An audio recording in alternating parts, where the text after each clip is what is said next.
This show is sponsored by GeForce Now, NVIDIA's cloud gaming service that transforms nearly any laptop, desktop, tablet, and smartphone into a powerful PC gaming rig. With the new GeForce Now RTX 3080 membership, you can upgrade nearly any device to a GeForce RTX 3080 powered gaming machine, unlocking up to 1440p, 120 frames per second, and 4K HDR. Play the most anticipated new releases, the world's largest free-to-play titles, and hundreds of games you already own with RTX on. Pre-order a GeForce Now RTX 3080 membership at geforcenow.com. Limited memberships are available. Thanks again to GeForce Now for sponsoring this episode.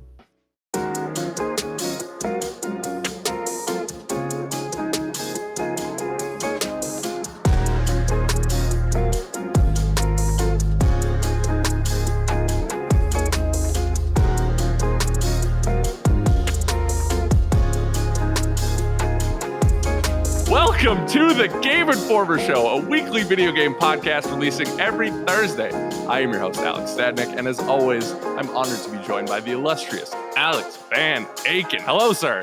Hello, I am happy to be here, Alex. It's a big week. We've got a lot to talk about. It's going to be a good show. Welcome, everybody. You bet your bippy. Let's get it, boys, because join us each episode alongside a rotating crew of GI editors and special industry guests as we bring you the latest gaming news, reviews, and big man swag your eyes and ears can handle.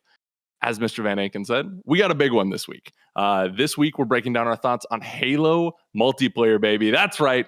And Dying Light 2, Pokémon, and so much more. But first, let's introduce the rest of the panel. Joining us after his first trip in 2 years, gaming-wise, Brian Shea. Hello, sir. Hey, how's it going, Alex's? Hello. It is good. Has travel changed you? Are you a new person? Yeah, I'm a little sick, but other than that, yeah, I'm pretty much the same guy, I guess. Yeah, well, that's good. It felt good to get back out there. I mean, I've done one like personal trip earlier this year, but this is my first work trip since February 2020, and it was to sunny San Francisco. So wow. I enjoyed the heck out of that.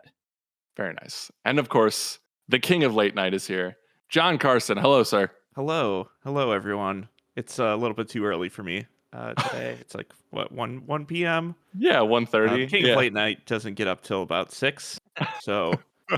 Fair. What time do you go to bed as the king of late night? You know, like 3 p.m. Okay. The late night goes late. So you have 3 hours of sleep. Just let me do that math. Yeah. That doesn't seem healthy as the king of late night. It's not. I mean, look at me.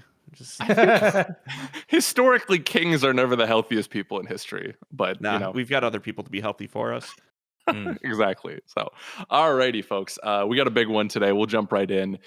News of the week. There's gonna be a little flow to this if you catch my drift here. So, all right. Monday flow was good. Monday, we're all itching the crust out of our eyes, like being on Twitter, being like, okay, there's rumors going around about something. 3 p.m. exactly. John missed this the whole stream. I fell asleep. Yeah. Xbox hosts their 20th anniversary stream. 20 years of Xbox, 20 years of Halo. They promised no new games, but they said fans should take a watch. And if you are an Xbox fan, you know what happens. But outside of the big thing we'll talk about in a bit, there was some other good stuff. So, they open it up, hype up, 20 years of Xbox, which makes me feel old as someone who's only been who's been around for all 20 of it. I'm sure y'all feel the same. And just talked about how Xbox has started, what its impact is, that kind of stuff, the good old brand, yippee-ki-yay type of stuff. So they announced, one of the big announcements they have is they're doing an actual documentary on the 6 parts, right? of Xbox. Yep. And they have some interesting people in it. They have the people you expect, like Phil Spencer and Bonnie Ross and that kind of stuff.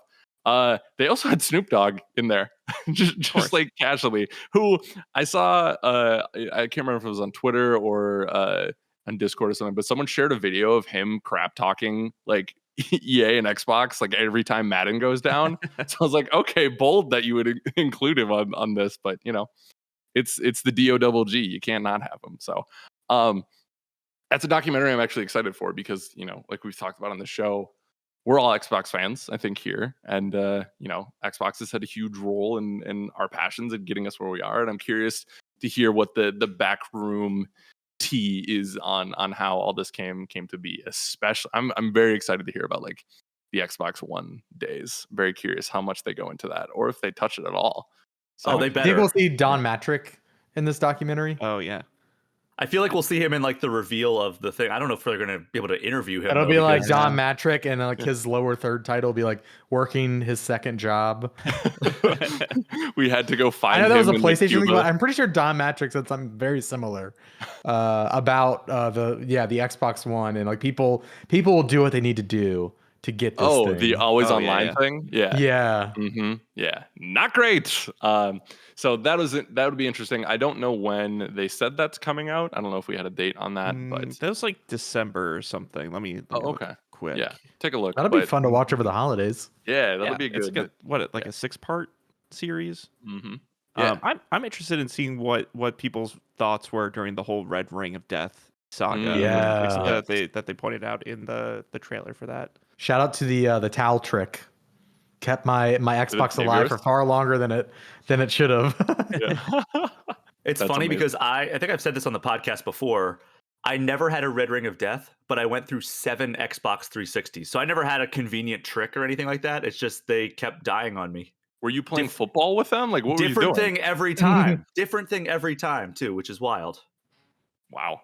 Okay. Well, The weirdest one was Yeah. it just refused to show the color blue. So I'd be playing a game where like I'm flying or I'm riding in like an ocean and it would just be static instead of blue. It was Not an was so weird. 65 So- fan, huh? so what'd you do playing Blue Dragon? Was it just Dragon? I think that I discovered it during Mercenaries 2. Like I'd rented that from Gamefly, and like it starts off, you're on a boat, like coming up on an island, and it was like, why is everything look like static? Like the sky was static, the water was static. It was bizarre. Huh. That was when I was like, Merc- oh, I need a new Xbox again. Now I have the Mercenary 2 song stuck in my head from all the commercials. no, you no, you didn't. didn't? Oh Yeah. no, you didn't. Sucker That's, tried to play me, but he never paid. Yeah, that's a good one. This documentary is December 13th. Cool. Okay. Cool. So Yeah. pretty soon. I'm Is excited. it all for at once or is it a rollout, like one episode a week? I'm not sure, actually. I mean, Asking I'm the hard reading and questions. reading. Yeah. It just says it's dropping next month. There you go. I would Cool. imagine it's going to be all at once then. Could be. That's Yeah. how High Score was, right? That was the one on Netflix. Yeah. Just the history of games. Mm-hmm. That was pretty good. I never got to watch that, unfortunately. But regardless, very excited for that. Excited for the 1 episode segment on Shay's specific Xbox journey. Moving right along, they announced that there are another 70 backwards compatible titles coming to Xbox. And this is actually the last crop of them, according to Xbox. They've said that. Again, it's the last crop. Yeah, again, this is yeah. the They last said that, I time. think, twice Did before they? this now. Oh, Yeah. okay. Gotcha. Okay. But So now they're maybe saying like legal, like outside of like legal things, or other partnerships, like this is supposedly the last. Yeah, which is a bummer because there are definitely games, licensed games from my childhood, especially like the Marvel games, that are probably just never going to come to this. And, is what Yeah. it is. I have plenty to look forward to. Lord knows my backlog's thick enough. But it's cool that they're still supporting this, especially on that kind of stream. I thought that was the perfect place for that. Do y'all have any, Vanek, can start with you. Do you have any games you saw that you're like, oh, I'm going to jump back into this? Like, let's go. In reality, I will not jump into any of these, but the ones that did pique my interest was Star Wars: The Clone Wars, Star Wars Jedi Knight 2, Jedi Outcast. I used to love that game. Time Splitters 2, Yeah. and then probably Viva Pinata Party Animals, although that was like one of the weird like side games. I think it wasn't like a proper Viva Pinata game, but anytime I see Viva Pinata, I get excited. The so. man is in. We'd love to see it. Yeah, for sure. Carson, how about you? Yeah, I never latched on to Time Splitters back in the day, so I think that would be like Time Splitters 2 or Future Perfect would be ones that I would go for. Otherwise, I never played Mortal Kombat versus DC Universe, and I'm a huge Mortal Kombat fan, which like it's a glaring omission from my Mortal Kombat collection. So I should probably check that out at some point. Also, the Otogi games Shout out to Otogi. It's a old From Software Oh, franchise that was only, I believe it was only on Xbox. So Huh. Okay. Interesting. I've Mhm. never messed with those. Shay, how about you? So I think you can probably skip Mortal Kombat versus DC Universe and be perfectly fine with yourself. But you know what? If you want to, I understand completing the collection, at least in terms of what you've played. So I get it. I've totally done that myself. I went through the Deception Days and Armageddon. I think I could probably fight my way through DC Universe. So the two that most caught my eye on the list were two that I've been wanting to be backward compatible for a long, long time: Max Payne 3 Hmm. and Mortal Kombat 9. So that was the one that was just like the reboot. However, in a bewildering twist, Mortal Kombat 9, you can't purchase it digitally. What do It's you mean? delisted. So it's What? on the I'm looking at the What? xbox.com like marketplace store page right now, Yeah. and you can download the DLC. You can't buy the game digitally. Like I have a Oh? physical copy of it, Yeah. but I have an Xbox Series S. Is So it because womp they like womp. lost the license to like Freddy Krueger I have or no. You can still whoever? buy Freddy Krueger on like as DLC.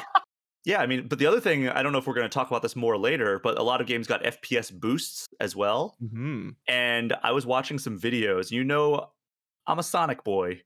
And I was You? watching some videos of Sonic Unleashed and Sonic Generations, and ooh, they look good in 60 frames per second. Oh, I didn't know those got the boost. They look so That's good. nice. They run so smooth now. I already own them. Of course I do.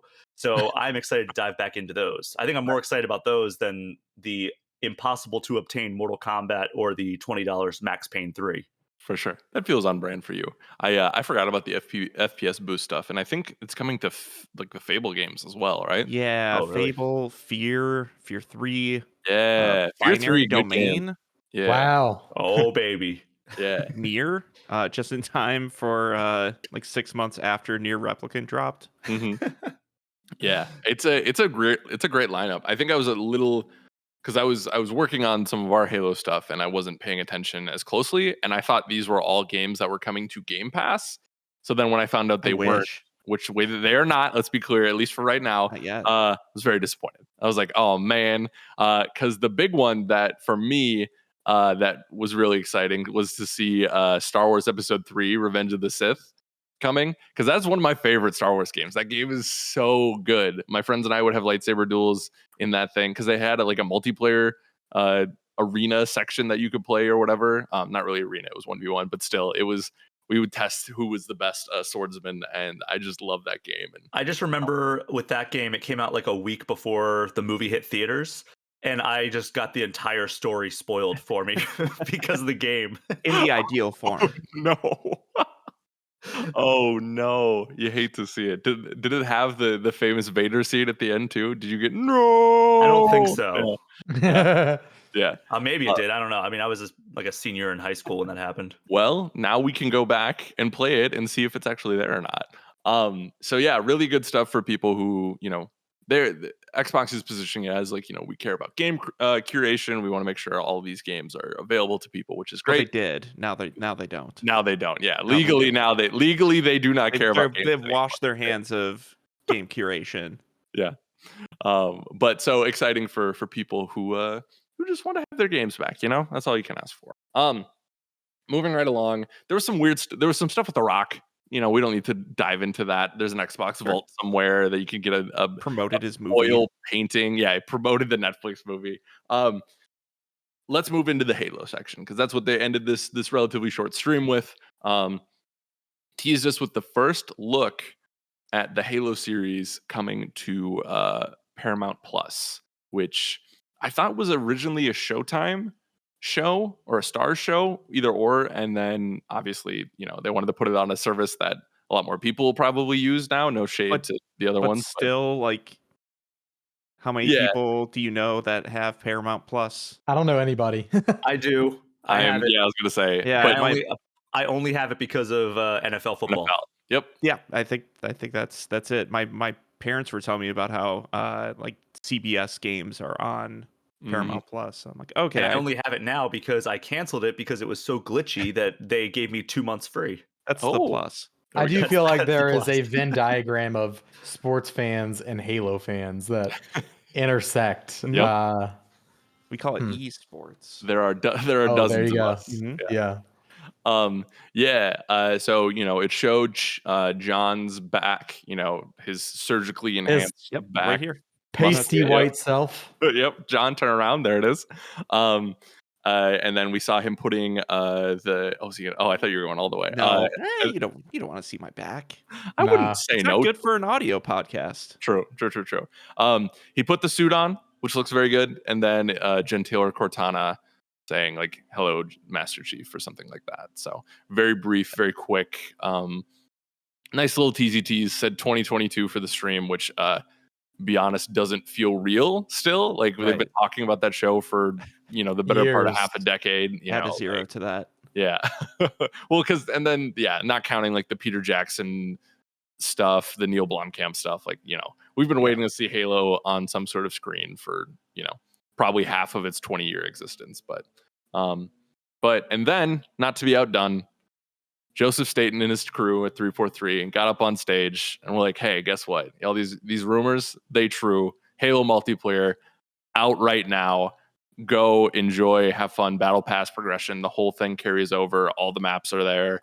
Like, go. It's beta right now. It's not beta. They just wanted to get it out and call it early access. It's the full thing. It's beta in the sense that Fortnite was beta for like the first 3 years of its existence. Right. Correct. Which is very exciting, and to see that team be able to quick celebrate in that moment was sweet, and I'm sure is a load off for them, because this has been a long time coming. We're 6 years removed from Halo 5? Something like that. Also, over a year 15. removed from the original release date of this game. Yep. Which leads us, sweet gentlemen, into the topic of the week, which is Halo Infinite multiplayer. Woo! And I come bringing you tidings of immense joy, because golly, Miss Molly, this thing slaps. Like, this is so It's slappers good. only. Yeah, it's slappers only. Yeah. It's spankers only, which is the rocket launcher now. Yeah. Oh yeah, that's right. Yeah. They did call it the spanker now. Yeah, I promise. I've been playing a ton of it, Mr. Van Aken. I know you've been playing a ton of it, John. I think Played some right before this podcast. he literally did. Played a bit. Yeah, he streamed it and had a sweet skewer double kill on a Warthog. I got an achievement for that. Oh, did you? Let's go. Yeah, we love Chivos. So, setting the stage, like we said, full multiplayer suite is available. It's free to play, so anyone with an Xbox or a PC can jump in. Like, no Game Pass required or anything like that. No Game Pass, no Xbox Live required. Just you can play it. Even on Xbox, no Xbox Live required? I believe Microsoft changed it so that all free-to-play titles, if it's a true free-to-play, I can't talk. If it's a free-to-play game, they do not require Xbox Live Gold anymore. So it is truly free-to-play. That is amazing. And I believe Halo falls under that umbrella. It should. Yeah. Okay. Well, we can check that. But yeah, I know Fortnite and Apex do, so I couldn't imagine they wouldn't do the same. Yeah, for sure. Well, and that's very exciting, because this game is wild to me how polished this feels. So setting the stage here, right? There are only 3 playlists along with like the Bot Academy, right? There's Ranked, which is just BRs and like no radar, 2 grenades at the start. There is Quick Play, which encompasses like Slayer, Oddball, and a couple of the other objective-based games, and then Big Team Battle, which is good and bad. We can get into the pros and cons of this later, but then there's also Battle Pass that you can buy from the start, that'll carry over to when December 8th rolls around and the full game comes out. So let's start with the good. There's a lot of good. There's a lot of good.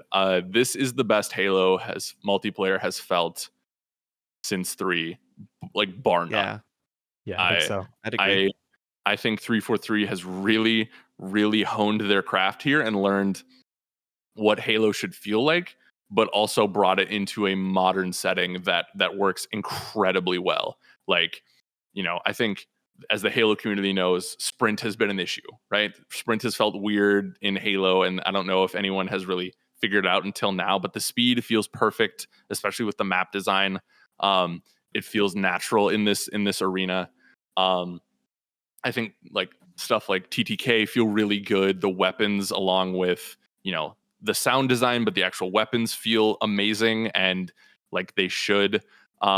They have some interesting tweaks, especially with melee, that I've been finding, like especially coming off of MCC, Master Chief Collection, and those old games. Like I had the beatdowns to a science. Like I knew the second to do it, and this is different. Like energy. It's a much shorter range on the correct. melee. It's a little less unforgiving, which is good and bad. I mean, that is, if you look at my stats or whatever, that's primarily how I get my kills, is up close combat like that. So it's definitely taken some getting used to, but I don't think it feels bad. I think if anything, it's more fair. Yeah. Because you do have to be a little more skillful with that. So I do like that change, although it is throwing me off quite a bit. Yeah, definitely. The equipment feels great. Gone are armor abilities, right? The native dash ability from Halo 5, that's all gone. And every single piece of equipment is a pickup on the map now. Yep. So, which perfectly contextualizes it in an arena shooter. Yeah. Like it's just another map pickup that you fight over. And it's so smart. Yeah. When we talked to the devs at 343 for the cover story, they really wanted to hone in on earned. They kept going back to like earned combat, earned feeling, like where it's like, you know, we are starting everyone at the same. There's no more classes, right? Everyone gets an AR, pistol, 2 grenades, go. And the rest of the map is open to you to get stuff like, you know, active camo, overshield, grenades, like that kind of stuff. Yeah. And I think it paces it perfectly. Like, and I just think they've absolutely nailed what combat should feel like in this. And I think part of that is in the map design as well, which we can get into in a second. But I wanted to open the floor to see if what y'all's thoughts are on combat.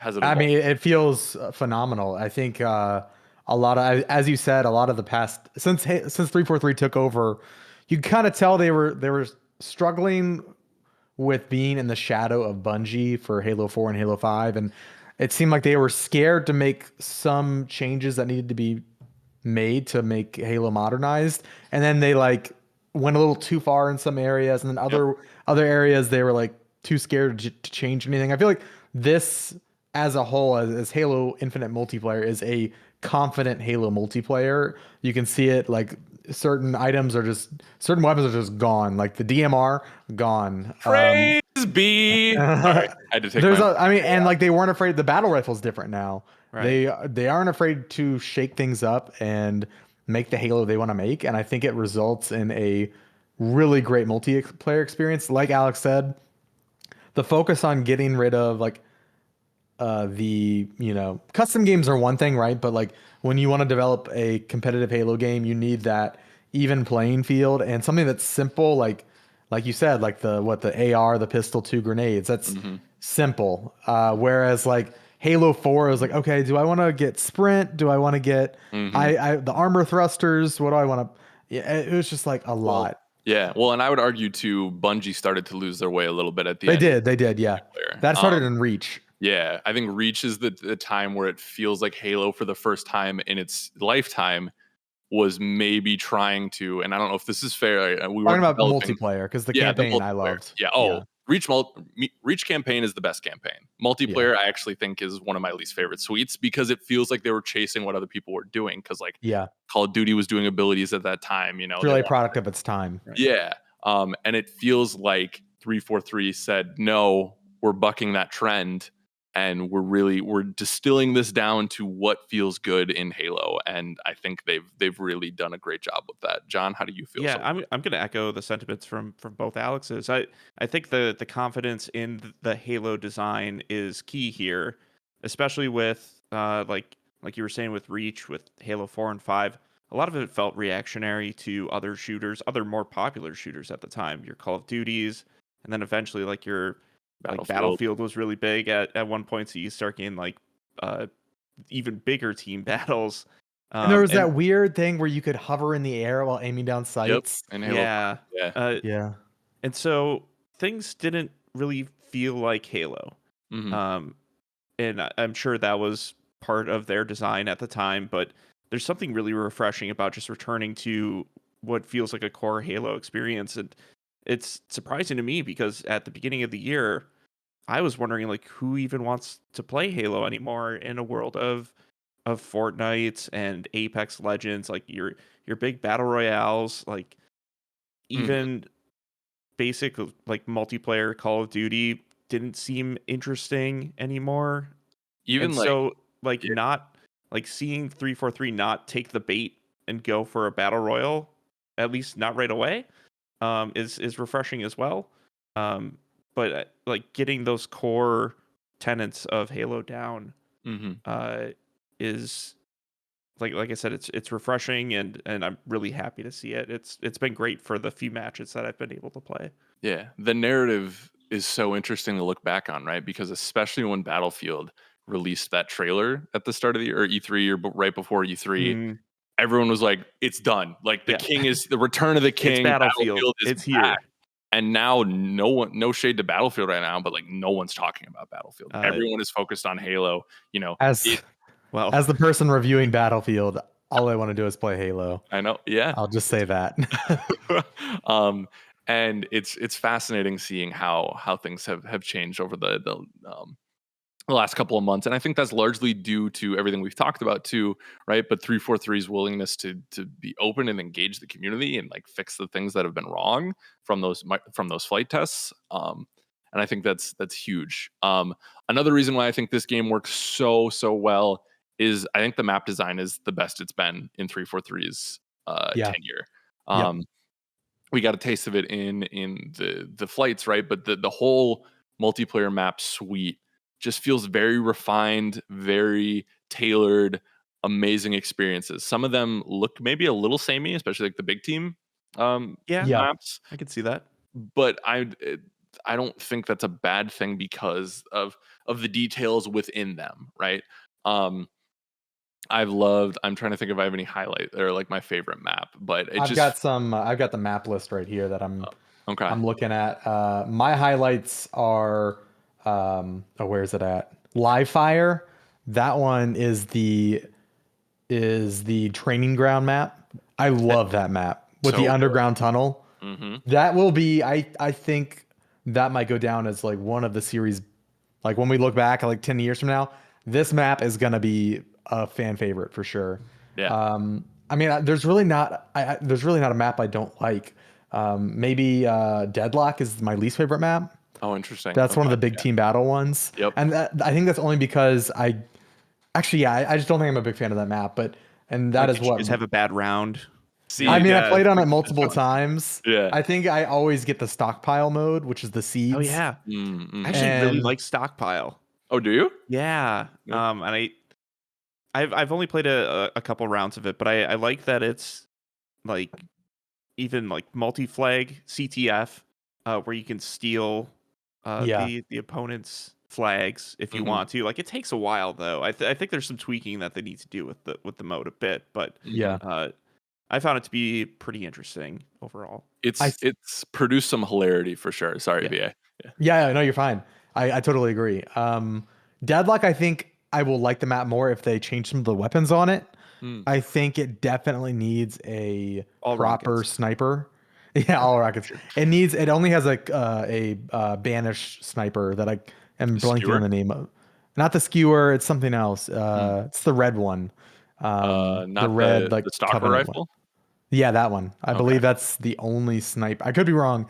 I've only played this for 2 or 3 days, but Yeah. I don't think there's a regular sniper on it, and I think it definitely needs one Interesting. Okay. badly because that's the map. That map is so big, and sight lines go so far. Mhm.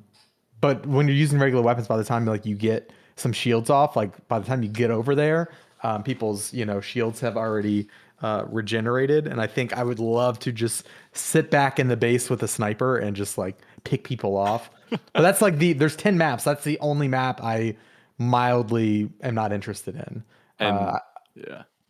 Go ahead. Go ahead. I was just gonna say, yeah, to John's point earlier, I think my least favorite has been Behemoth so far, but it's because Sure. I literally have not won a game on it. I I don't know played what it it one is. time. Yeah. The salt factor. I don't love it, but I think that's more of a me problem than Yeah. anything else. I I really want want to play that one more. Yeah, let's play together so maybe I can get a few wins on it and feel better about it. But Yeah. You know which one? I'm sorry, I'm dominating the conversation. I've just No, got it you're in good. front of me. Yeah. Fragmentation, Oh, amazing map. so good. This one was Oh in the my this was God. in the technical tests if people played that. Mhm. It is, I think of it as a spiritual successor to Valhalla. Valhalla. Yeah, and it's so much better than Valhalla. Oh, fire, Wow. fuego, take here. No, I don't know if I believe that. I'm gonna wind that back. It back. Yeah. I was getting a little carried away there. I'm gonna take that back. Yeah. Give it a few more days there, Van Aken. I'm gonna say it's up there with Valhalla, I think. Yes, it is so for good. sure. Yeah. But that map is so well designed. I love that map. Yeah. They do such a good job with the verticality in this game too, because of the classic vehicles, right? But also the grapple shot, which grapple shot is so good when you can land good grapple shot kills with whether it's just you grabbing onto people and beating them down, or if you have an energy sword or a hammer. Hammer. Yeah. I was playing on fragmentation with the grappling hook and the hammer, and I would just be swinging. People had no idea. There's just a massive man in the air coming down on them and just slamming down before my feet even touched the ground. It was incredible. It's so good. I love it so much. Yeah. Streets is also a highlight for me. I love the visual design of it, right? With the neon and the being at night, but also the map layout is so good. I like like I said, the verticality, the lanes feel natural and nice. And I can't say enough about their design in this one. And I think they've really knocked it out of the park in that way. They have. We kind of talked about weapons real quick, but just to re-go over those, most of the weapons feel amazing, and I think this is their 343's best selection. I don't understand how to use the heat wave in multiplayer. It does not make sense to me. I don't like it. It's the one where it's you have, because you can switch, if you're using controller, you can switch views with left trigger, right? Mhm. And it's the one, it's It shoots horizontally or vertically. Yeah, and it's a shotgun energy beam type of thing. And I've never gotten a kill with it. Yeah. I don't know. It's not good. I didn't like it from the technical flights. Mhm. And it just doesn't do enough damage when you're even shooting point blank. Yeah, it doesn't feel like it does anything. So it's is this supposed to be more ranged? Is there a certain point this is supposed to hit on? I don't know. But I think that's one of my only real complaints with the weapon selection. Speaking of complaints, let's get these out of the way. Battle Pass has been It's the in weakest beta. part of the game. Relax, it's in beta. They'll fix it. Yeah. It's in beta until May 2022, dude. Chill out. Yeah. For those who don't know, as most multiplayer suites do now, they have a battle pass so you can unlock purely cosmetics. The really content cool of the battle pass, I think, is pretty decent. It is, yeah, because The especially content of it. towards the end, you can start unlocking Reach skins from for George and Emil. The whole season is called Heroes of Reach, so it's all about those old characters, which is awesome. Which is fantastic. And I don't know if it's just because we've been conditioned with for instant gratification, those instant rewards, but man, this thing is slow. You don't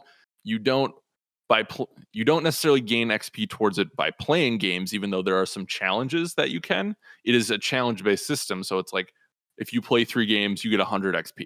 Or if you get 5 kills with the BR in a game, you get 200 XP. The problem is from level 1, it's already at 1,000 or 1,500 XP. So it's you really, it is a snail's pace to unlock stuff. Yeah. I will say that in its defense, from talking with the 343 team for the cover story stuff, it does not expire, which is nice. So it's you don't have to race to get it done. So if you finish this first season of stuff, which I don't think this is the right way to do it, but if you finish this 2 years from now, you finally get enough XP for the final reward on this battle pass, you get the skin. You know, it's not it is nice. Sorry, yeah. You should have finished it when it was active. And that's beautiful. Yeah. As somebody who has not paid and will not pay for any battle pass levels, because that's really only the whole purchasing battle pass levels in Fortnite, that's because there was a deadline you're trying to hit.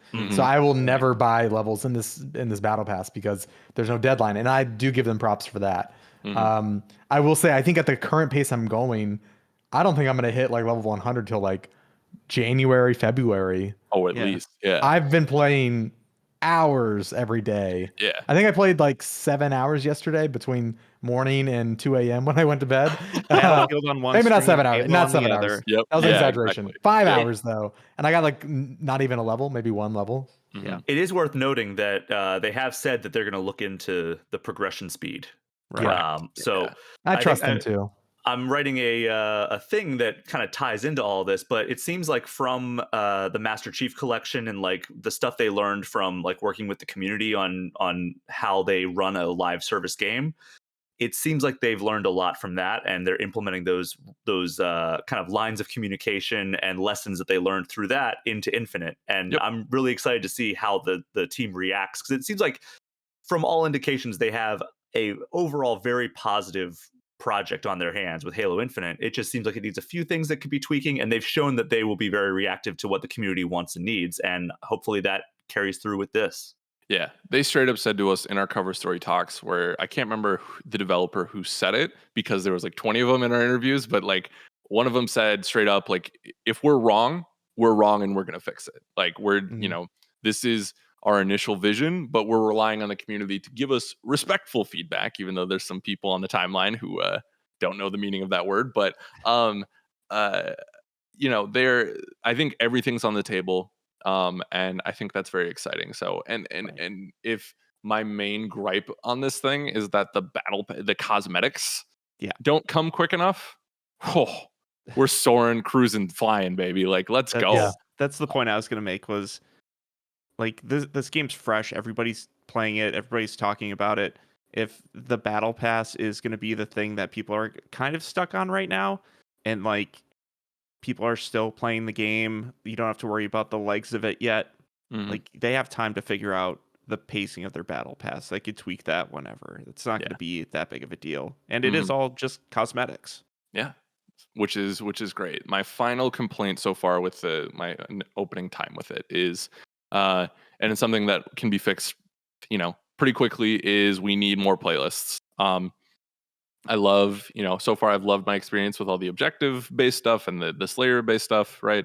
I do want the ability to pick, because there's some nights with the fellas where you're just like, we are not communicating. This is just anarchy. We're losing. I just want to play Slayer. I Like just want last to play night. something good. You could I just don't know, say man. who it was with. Yo, no, that 12 stack we were rolling with Jesse Vitelli and the crew, man. We were tearing stuff up. Yeah, we were. But I think we also mentally were just checked out at that point. But with my high school friends that I played with too, it was like we were losing at every objective-based thing, and it was like, just give us Slayer right now. I want to be able to pick that, and that's a very easy thing. I get why they bucketed it this way, because they just wanted the most amount of people playing. Yeah. They wanted to try to not segment the audience too much. So hopefully in the next week or two, the playlists come around. But I would love to. Is there not like a custom game mat or game mode? There is. Like, where you could just like get 12 of your friends together and just jump into a Slayer match. Yes. Absolutely. We did it last night. Mm-hmm. Cool. Good. And it was beautiful. But there's not always going to be 12 people on, or if I'm feeling like a little bit more, who has that many friends? Honestly. Exactly. Yeah. So I think, like I said, if those are the fixes we need, life is pretty good if you're a Halo fan. Any final thoughts before we move on to the playlist? I've seen some talk about the time to kill in the game. I think Parallax Stella over at IGN. Stella, I don't know her last name. I don't know her, but I follow her, and she's brought us some good points about the time to kill in the game, and thinks it's like a second too long, because compared to like the beta. It seems like maybe it's changed a little bit in between. I haven't noticed too much of that. I just brought it up because I thought it was interesting, and I wanted to see what you guys thought. Because I do feel like there has been maybe a small difference between this and the technical test, but I feel like Halo is at its best when you have that dance back and forth. I think Reiner mentioned that. I don't know when he was on recently, but he was talking about that dance, that back and forth.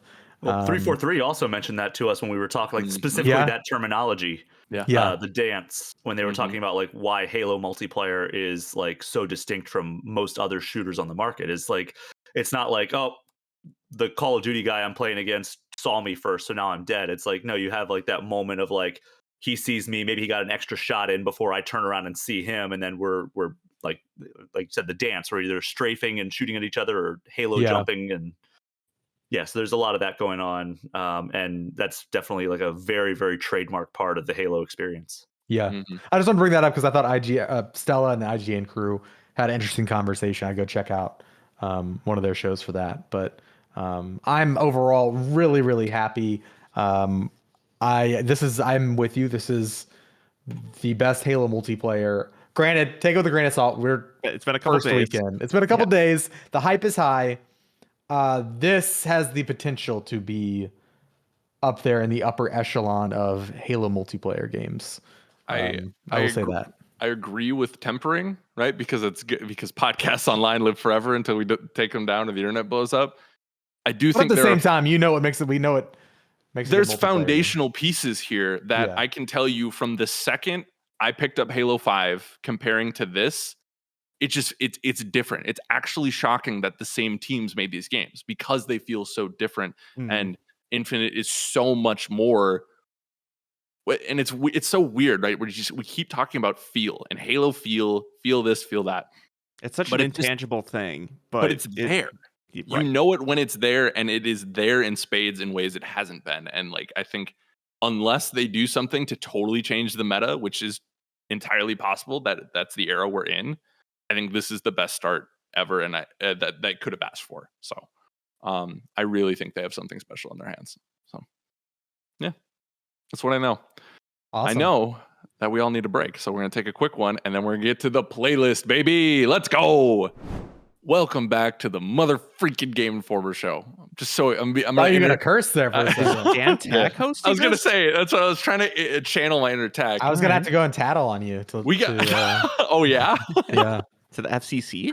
Yeah. Better Business Bureau, actually. Freaking FTC. No cursing allowed on the internet. It's a safe place. No cursing. Very we are moving on to the playlist. That's where we get to talk about all the games we've been playing. And guess what? We've been playing a lot of awesome stuff. And Shay, you've been very patient. You've been sitting, waiting, and I need to hear all about it. Let's hear about Dying Light 2. Stay human. Yeah. Are you staying human? Dying Light 2 Stay Human was why I was in San Francisco that we mentioned at the top of the show. Is that why you're sick? Did you catch the virus? I did not. Actually, I got this at the AEW show. Oh, so okay. I was perfectly healthy when I got back from San Francisco, and then 2 days after I went to AEW wrestling show, I came down with a cold. But Dying Light 2 Stay Human, it's highly anticipated. I wrote this in my hands-on preview that it's been one of my most anticipated games of the year for 3 years now, because I saw it at E3 2019 when it was originally scheduled to come out in 2020. Blown away by the E3 2019 demo, and it got delayed at the start of 2020. They're like, yeah, it's not going to make like our early 2020 estimate or whatever. So pushed to 2021, one of my most anticipated games of 2021. And then it got delayed again after finally getting a release date of December of 2021. And now it's coming out in February of 2022, the third year in a row that it's been one of my most anticipated games of the year. And I finally got to play it more than 2 years after being blown away by that E3 2019 demo. I finally got my hands on it. I played for 4 hours, both on a high-end modern gaming PC and a PlayStation 4 Pro. So based on that time, I had a blast. The big thing that they're pushing forward with this is that, they gave you a whole bunch of like choices in the way that you approach action and combat. And like, do you want to be stealthy? Do you want to approach it by like attacking these enemies head on? Do you want to craft a weapon and attack enemies with that? That was the thing of like the first game. But then they realized that like the story is so separate from that, in that like you had no say really over how the main story played out in Dying Light 1. So for Dying Light 2, they wanted the story to reflect the creativity that they gave the player in the action. So now you can make all these choices of who you want to align yourself with. You can make choices through the story missions, make choices of like who you want to do side quests for, and all of that shapes the main narrative. Like there's so many different branching paths that it can take, and it goes beyond branching paths because like there are different factions, and if I align myself with one faction, like so there's the two main factions that I saw in my playthrough were the Peacekeepers, which is kind of like this militarized like group that like based its entire existence around like controlling the city with brute force and weaponry and everything, and then the survivors who are just kind of like trying to exist and like kind of find their way and somewhat rebuild society. And so I decided to align myself more with the survivors than the peacekeepers. And the survivors, if you align yourself with them, like different areas of different regions of the city start having different like traversal things that benefit them. So if I were to go along with the peacekeepers, they would have like car traps that would be down on the street so you can fight the zombies better.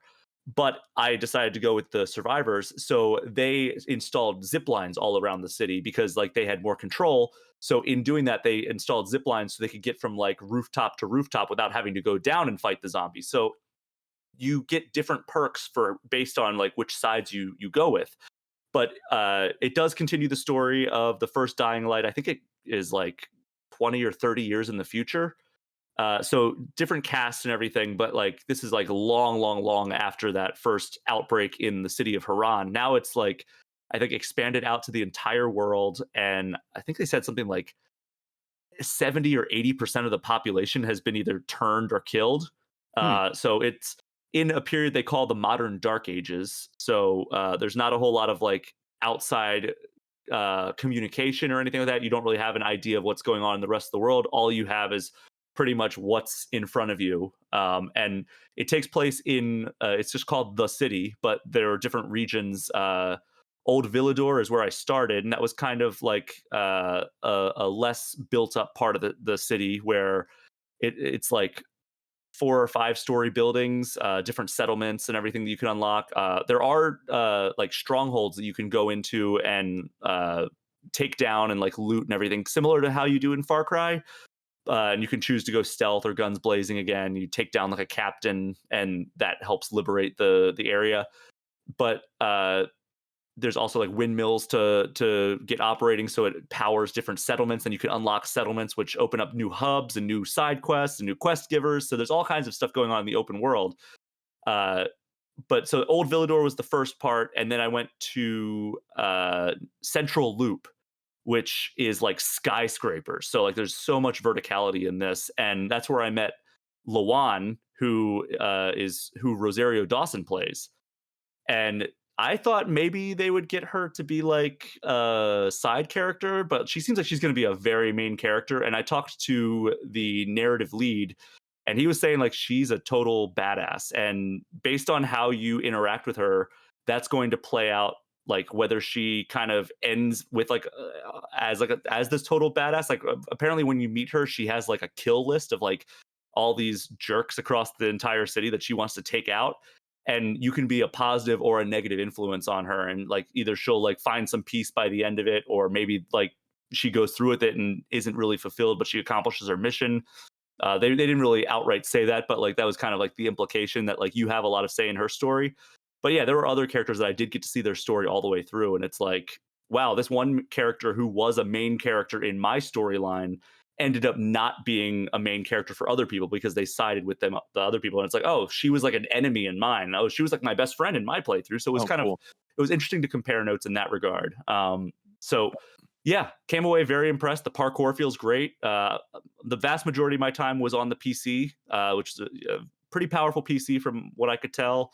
And then I did play for about 20 minutes on the PS4 Pro build, which it had a lower frame rate. I think it was locked at 30 frames per second, whereas I was getting about 60 frames per second on the PC build. And the textures were a little bit lower res, and there was a little bit more popping from what I could understand. But it still looked great for a PS4 Pro. Mm-hmm. And they didn't directly say this. This is me totally speculating, but I imagine that is because of how Cyberpunk came out last year. So you think about it, like we saw all like the reviews were done on PC, and then people got like their Xbox One and PS4 copies, and it was like, what in the N64 hell is this? And I can, at least the build that I played, I can confirm that this runs substantially better on last gen consoles, at least the upgraded last gen console of a PlayStation 4 Pro, than Cyberpunk seemed to on Xbox One or PS4. Well, I know it's kind of apples to oranges, but also they've recently released the original Dying Light on Switch, and I've heard that port is actually pretty good as well. Like runs well. Like it is a lower resolution, has dynamic resolution stuff, but is pretty like a pretty solid 30 FPS throughout. And I'm sure if Techland was the company that did the port, they probably learned some lessons on bringing their higher powered engine to those lower powered machines. So. For sure. And like you said, like Dying Light is on less powerful machines, whether that's the Switch or the fact that it launched on PlayStation 4 and Xbox One back in 2015. So Techland has experience with creating games for these systems. Right. And originally it was going to be developed for PlayStation 4 and Xbox One, but it just took so long in development that they're like, hey, I bet we could make it look really kick-ass on new gen consoles. Yeah. And yeah, I mean, it seems like it runs really well on both PC, which I would imagine would be closer to what you would get on PlayStation 5 and Xbox Series X. But again, I did not get a chance to play that. And then PlayStation 4 Pro as well.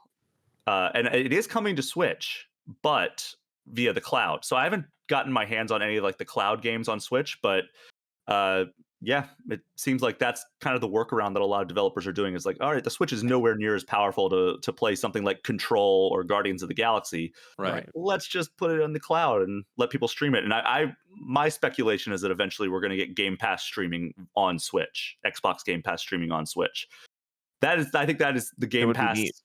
I think that is xCloud's or Xbox Cloud, whatever they ended up calling it. I think that's its final form because it's already on PC, it's already on mobile devices, it's already on Xbox consoles now. Like that launched. Mm-hmm. I think the next logical step would be to take it to competitors' platforms, and we've seen Nintendo and Xbox have kind of a closer relationship this generation. I'd love elbows, to you know? Yeah, just a little bit. We got Cuphead, we got like Ori. So we've had some Xbox games make the leap over. Doom guys in Smash. Well, exactly. As a Mii fighter or whatever. Yeah, there's little things. Yeah. So I would not be surprised if we got that at some point, especially given how Switch, like, and a lot of developers are experimenting with cloud gaming on Switch. Yeah. So but that's a totally off-topic tangent. For sure. Back to Dying Light 2. I know there's a lot of people out there who don't even believe that this game's even going to hit in February. Was the build you played, did you have a lot of glitches, issues, anything like that? Or did you feel like this is a good section that did it give you hope that we're coming to the actual release of this thing? I think that it did give me hope. And the reason that we did, or that we did see the delay was because they said COVID threw some wrenches into the stuff, which we've seen a lot of. I mean, just game delays have become even more commonplace than they ever have been before. Yeah. And also, they wanted to make sure it was extra polished. So they've already taken into account adding that extra polish, that extra layer of making the game just look better and perform better. And on top of that, the build that I played was about a month old on PC and about 2 months old on PS4.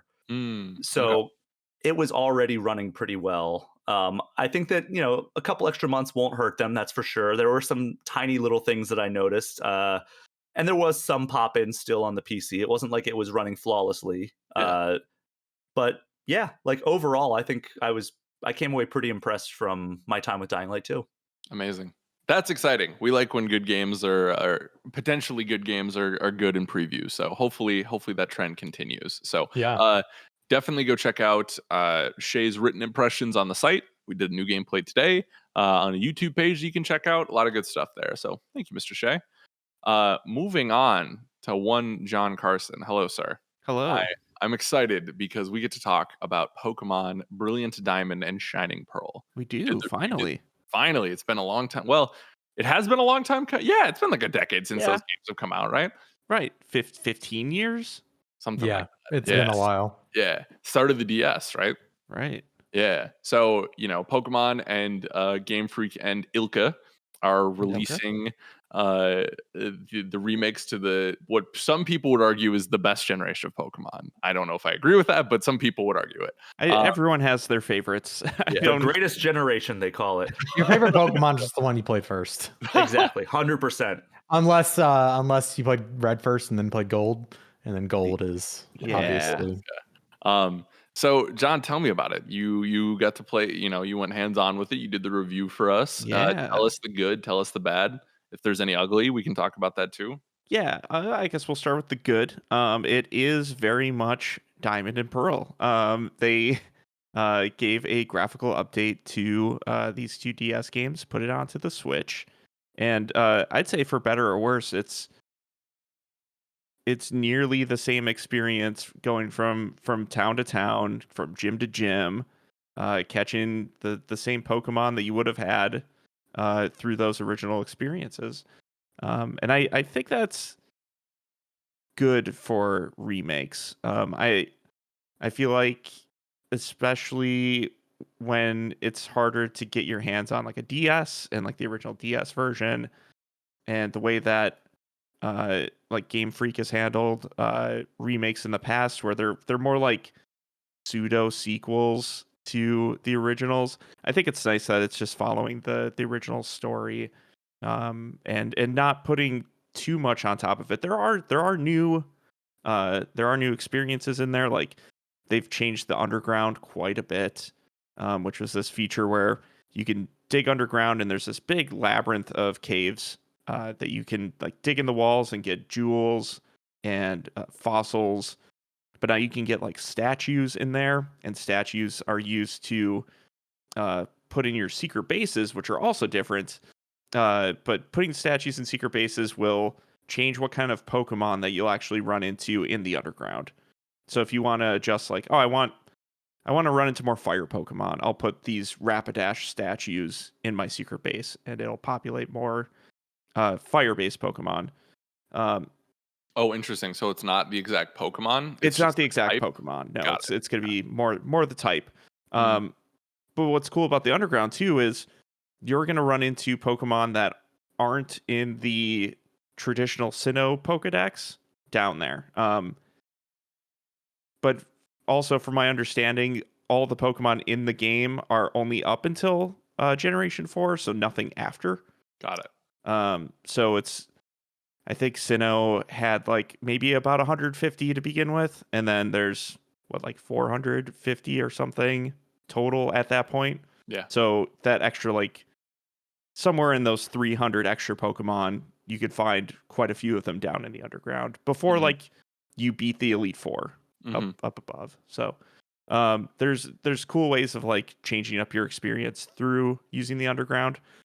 There's other conveniences that they've added to the game, like experience share, which I'm of two minds on. Let's dive into this because this is Yeah, the biggest issue right now. Yeah. yeah. So experience share gives every Pokemon in your party experience whenever you catch a Pokemon or you defeat a Pokemon, and there's no way to turn it off.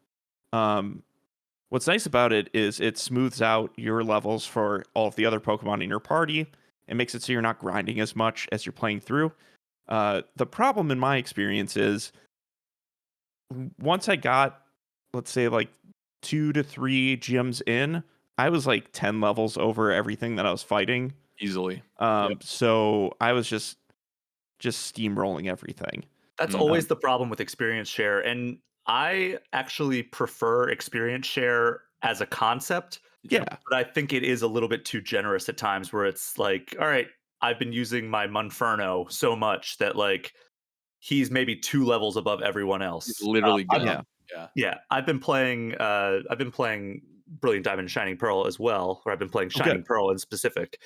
And I am about to take on my second gym, so I'm not super far. But Mhm. yeah, I've already starting to notice that like, all right, my Pokemon are even the ones I barely ever use are like 4 levels over every single Yeah. Pokemon I'm encountering. And I And don't. Sorry, uh, go for it, John. I was gonna say I've seen the argument where it's like, oh, you do have access to your Pokemon boxes at all times now, so you can swap out like other Pokemon that you've caught. But like that ruins like the team composition that you've kind of Yeah. built up, and like some people get invested in the Pokemon that they've had traveling with them. So like you don't always want to keep like shoveling Pokemon into boxes to just mitigate whatever And extra levels that you're gaining. if It you doesn't lived make in that sense to me. world too, I don't know, it'd be a morbid concept, just like shoving Pokemon in the Yeah, box, just just like they're nothing. I don't know. The disgusting. easy way to Dark fix world. this would just be to make it so it's a toggleable thing. And Like it just make it used so to you can be. turn it on. Yeah, it used to be an Yeah. item that you had to have. Yeah, I wholeheartedly agree. But also too, I like keeping my party level. Like I like that. Right. The Mew that I got starts at level 1 and can be level 15 in a couple of in half an hour if I grind it out a little bit. I think the problem is they need level scaling. If you're gonna go this route, Yeah. great, but scale the levels to where the player is at, right? And Right. if I don't, that's very easy to armchair quarterback that, but that solves literally all the issues with that because I can already feel myself losing interest. I'm like 8 hours in, Mhm. but I'm just running show over every one of these these trainers out on the routes, right? And it's like, Yeah. I love it. Like I've really enjoyed my time with it, but it's like it's not challenging anymore, especially because I'm not gonna throw out my Onyx when someone has like a Squirtle out. You know what I mean? Like Right. I'm not gonna artificially challenge myself in that way because then battles get tedious and long and stuff like that. But if you could literally just because the underground, in my experience so far, has done a great job of this. where it's It scales in the underground. Like you can Yeah. go down there if you have like level 30 or something Pokemon, you're gonna face somewhere around level 30 Pokemon, which Mhm. is You know what I think? Yeah. Here's my solution to the experience share thing. If you don't want to make it like a toggleable thing, make it an item, a rare item. Like make it so you can have multiples of them, but make it an item that you can acquire and give to a Pokemon to hold. You're So the like first I person used to do ever a thing think of like with Red and Blue, for example, where all right, I bought this Magikarp from this old man on like the route. throw that What I'm gonna do experience share on it. is I would always put him at the lead of the party, so Mhm. he would start every battle, and then I would waste my first turn swapping him out for like Pikachu or Charmander or something like Right. that, I did, and then yeah. that would give Magikarp like half the experience when the battle ended. Just make it so like I can just put Magikarp at like number 6 in my party, give him experience share to hold, and then that splits it between me and any other Pokemon that like say I buy like 3 Right. experience shares, I can just give it to those Pokemon to hold and have them sit on the bench unless they're absolutely needed. That's how it I'm used pretty to sure how it be. used to be, Is right? it? I Well, thought it was only- just a only thing you you had in your inventory. No, I thought Red and Blue, especially, you had to find. It was one of those like transition sections between. It was one of the, like those buildings that you go to in between routes, and I think one of the professor's assistants were in there, and like you had to catch like 50 Pokemon, and then he gave you an XP share. I'm pretty sure.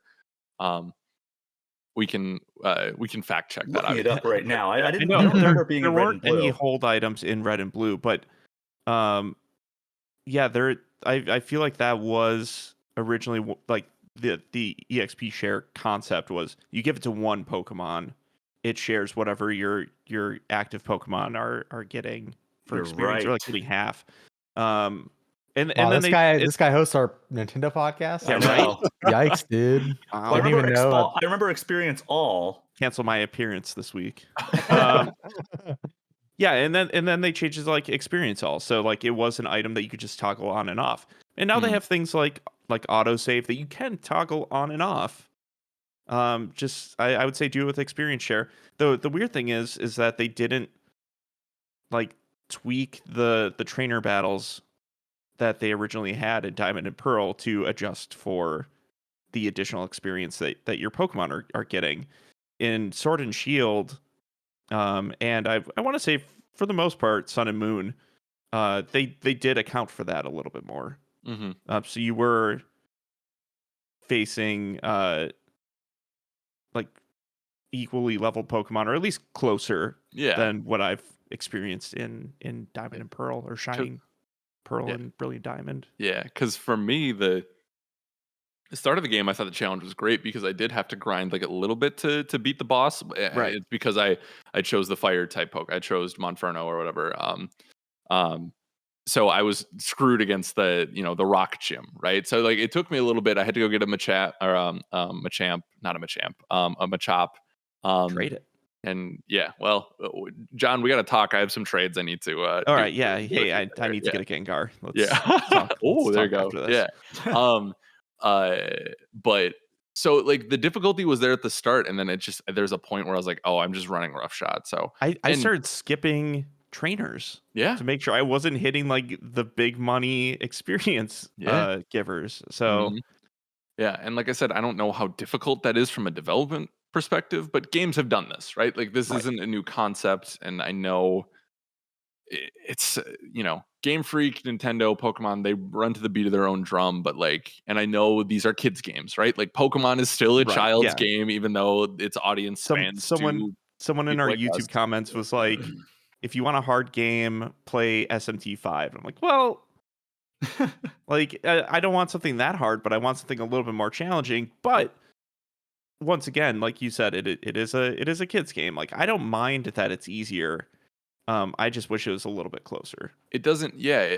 I feel like there's this middle ground. It doesn't need to be these extremes, right? Where Yeah. it's like on the bottom here's Pokemon, and you're just going to town, and up here is SMT, where you literally can't even think before a little like puppet demon destroys you and your entire family and laughs at you as you burn And in my hell. family? And your family, you Oh, better no. believe it. Yeah. It feels like there's this middle ground, right? That should be toggleable, that would benefit all the different parties, and Right. I really hope Legends has taken note of this. Like, Yeah. I do think Pokemon Company and Game Freak, I feel like they test things, right? That they put things in and out of different games as they come to see what works and what doesn't. Like Mhm. Sword and Shield had the wild area, which was like semi-open world, right? I'm really hoping this level scaling in the Grand Underground is a test, right? To see how this works, see how they can implement this in a larger space, because I really think that's separating the good from the great in this game. By the I know, way, yeah. I just read a little bit more about Experience Share's history, Okay. and much like Tobey Maguire in Spider-Man 2, I am vindicated It's pizza Mm. time. because I was talking about a different type of system where you could choose which Pokemon to split it with, and you would give them that item to hold. The way it would work before is you would give any Pokemon in your party the item, and then it would split it evenly among all non-fainted Pokemon. That's why I was Oh. misremembering it, because I thought it was just an item you held, and then it gave it. But I forgot you had to give it to a Pokemon. But I was talking about specifically being able to target which Pokemon got the experience Right. from the battles. Mhm. Give them a So, yeah. berry of some sort. I am semi vindicated. Vindicated. Yeah. I'm still not coming Semi on selfish. your podcast Am I anymore. wrong? Yeah. I swear I'm semi I'm right. right. I swear I'm right. Yeah. I knew it all along.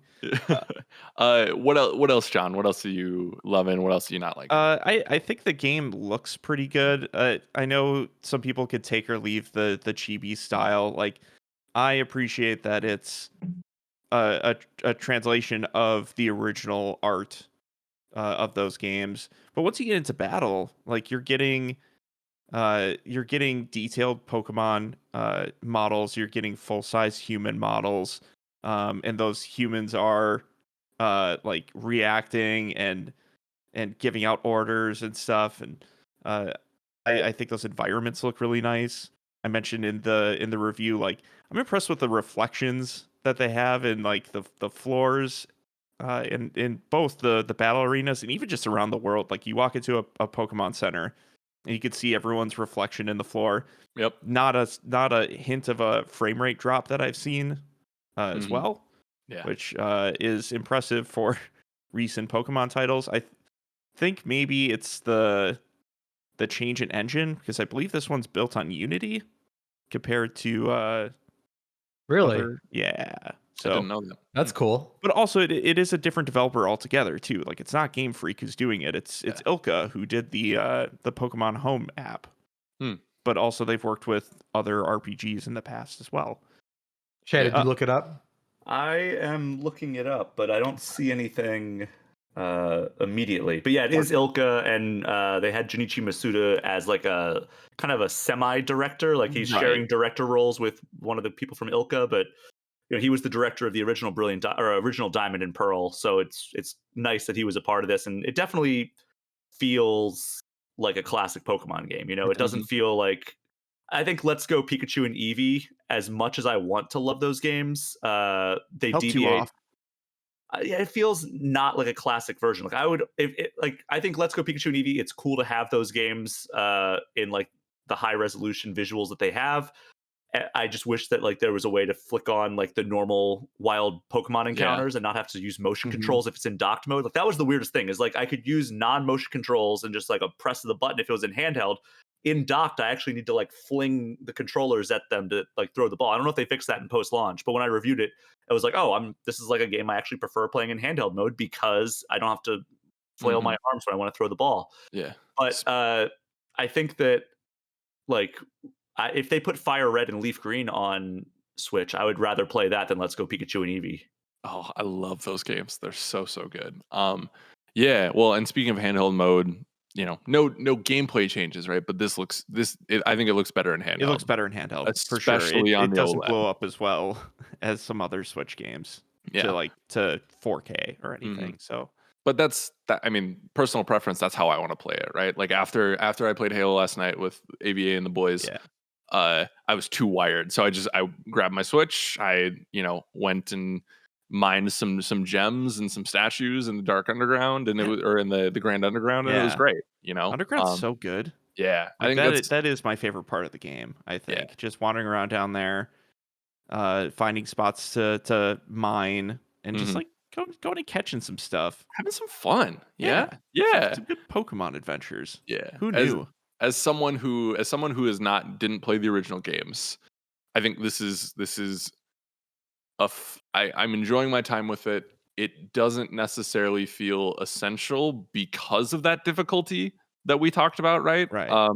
But it is fun experiencing Sinnoh for the first time, and I like that I'm getting context, especially ahead of Pokemon Legends Arceus. So as a Pokemon fan, I'm enjoying it, but I do.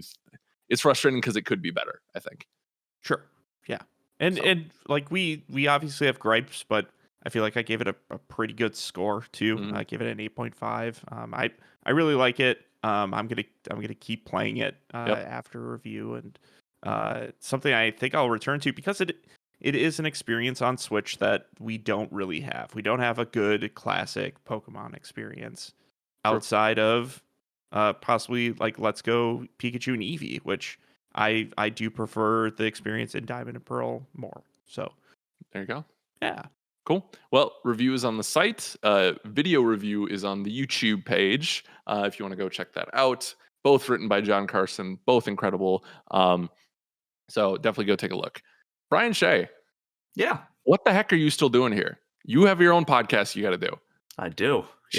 Just get out. The King of Late Night and I are going to be talking about Pokemon remakes. Yeah. Oh, so you think you can plug? I didn't ask you for a plug. All things Nintendo, baby. Wow. Security. This show is sponsored by GeForce Now, NVIDIA's cloud gaming service that transforms nearly any laptop, desktop, tablet, and smartphone into a powerful PC gaming rig. You play the real PC version of games you own from popular game stores. Over 1,000 games with nearly 100 free-to-play games. You don't have to rebuy those games to play them on any GeForce Now compatible device. Pre-order a GeForce Now RTX 3080 membership for the best cloud gaming experience at GeForceNow.com. So long before they were a sponsor, I actually was a fan of GeForce Now. I played it on a holiday vacation when I was off in the woods of Colorado in the deep mountains in the snow. Couldn't bring my PC with me, so I brought a very not good laptop. And I played Rust through GeForce Now because I was being raided almost daily. And I had to check in, I had to get my reinforcements, my wood, my stone, had to keep my everything good. And GeForce Now helped me to do that. And I even got a few kills against other people, which I feel like I was not expecting while also streaming a game through the cloud to my very, once again, not good laptop. And GeForce Now helped me do that, and it was a really fun experience. New games, new features. That's GFN Thursday, a weekly celebration of the newest games, features, and news, streaming from the cloud to you. Every Thursday, GeForce Now adds support for more games. Check out the GFN Thursday blog to learn more. Welcome back to the GI Show. I'm so sorry about that, everyone. Shay overstayed his welcome. We apologize. There will be a written statement coming shortly. In his place, the illustrious, the wonderful, the street comedian, Ben Reeves is here. Hello, sir. Finally here to class up the place. Finally somebody handsome on the show. Yeah. It's about time. Yeah. Oh, I guess that's an insult to you guys as well. No offense. was like, yeah, who else are you talking about? But No, I meant Shay. yeah. Fair. Yeah. We brought you on. We're going to do a little housekeeping and then community emails. Does that sound like fun? Sound like a good time? Yeah. Okay. That sounds Let's- great. Let's do it. Alex Van Awesome. Aken. Let's get it Yeah. popped. Yeah. Housekeeping this week. These are all the announcements and information you need about the world of Game Informer. Of course, we always start off housekeeping with a new podcast review. This week, we had a 5-star review from Dread363. They went over to Apple Podcasts and left us a review. Of course, if you take the time, like Dread did, to go and leave us a review, we will shout you out and say thank you.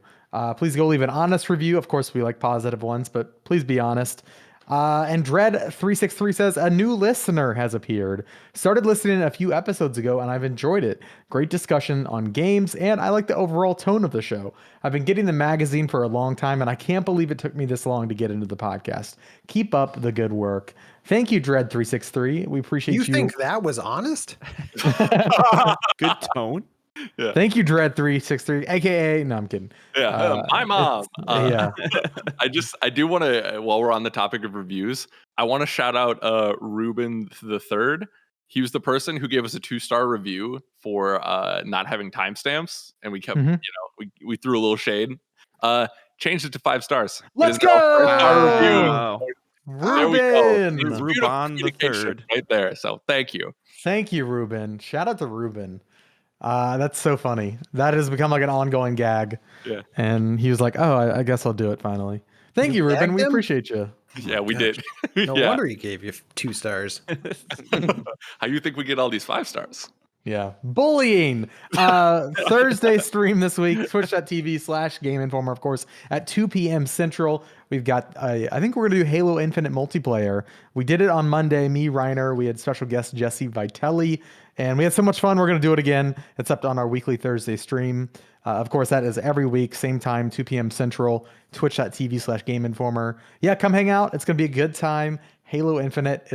And if you're somehow just now joining us and skipped all the rest of the beginning of this episode because Ben Reeves is here, fair, I get it. But Halo Infinite, very good. Can't wait to play more on Thursday. We've got a Halo rapid fire video coming out this week. And who's that with, Alex? Joseph Staten, the man Awesome. himself. That's Yeah. awesome. Yeah, that's huge. So be sure to look out for the rapid fire video on that. We've of course got campaign videos that Alex has been putting up. And a lot of exclusive footage that I think should be going. Can we talk about the one that I made the thumbnail for, Alex? Is that live? That should already be live. Yes. Okay, cool. You Yep. had a comparison video of the old campaign footage next to the new campaign footage. It was really interesting to see all of the upgrades they've made to the game since they first showed it off. Last year? Is that when Craig? 2020. Yep. Yeah. So go check that out. YouTube.com/Game Informer. Of course, follow everybody here on social media if you'd like. You can follow our host, Alex Stadnik, at Studnik76, STUDNIK76. You can follow me at It's Van Aken, ITSVANAKEN. You can follow Brian Shea at Brian P. Shea. His name is easy to spell. John Carson at John_Carson, the king of late night himself. And of course, Ben Reeves at Benjamin Reeves on Twitter. So Great. go follow everybody. We have Instagram too, but social media, it's poison, but if you want to follow me for some poison, let's do it.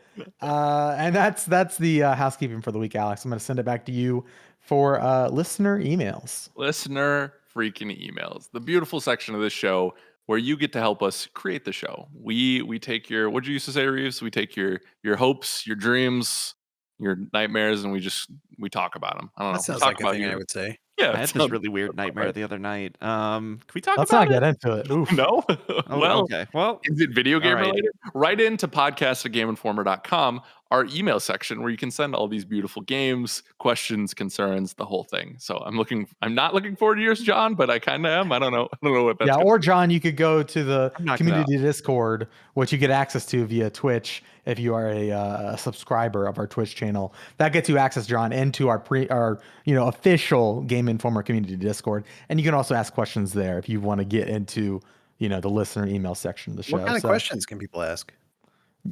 Everything, it could be, hey, Are hot dog sandwiches? We haven't gotten that one yet. I don't really want to answer that one. Classic podcast question. Or Yeah, like I don't really want to answer that one. I chili feel like soup. What's better, cake or pie?